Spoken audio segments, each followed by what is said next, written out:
வளர்ந்த மண்ணியா மதுரை நம்பர் ஒன்னியா அழகுமுத்து கொண்டாரு இந்தியாவின் கண்ணியா நாடு அவரை இழந்துச்சு நினைச்சு பார்க்க மறந்துச்சு நாம அவரை மதிக்கணும் மதுரையில செல்ல வச்சு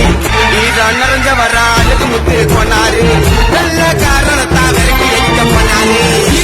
நீரத்திலும் அழகுமுத்து கொண்டாரு கம்மத்துறை மண்ணில் பிறந்து தியாகியாக ஆனாரு பாசத்திலும் நேசத்திலும் ஐயா மனசு பாலாரு விடுதலைக்கு பாடுபட்டு தெய்வமாக ஆனாரு வெள்ளைக்காரனை ஓடவே விட்டாரு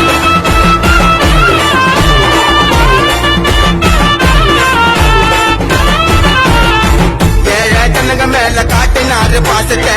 உயிரா நினைச்சாரு நாம வாழும் தேசத்தை ஐயாவின் தியாகத்துக்கு எதுவுமில்ல ஈடு கொண்டாட மறந்து போச்சு இப்ப நம்ம நாடு அந்த கால பாரகமே யாதவரின் ராஜ்யம் இப்ப நம்ம வாழ்க்கை தானே ஒண்ணுமில்ல எல்லாருமே மதிக்கணும் தெய்வமாக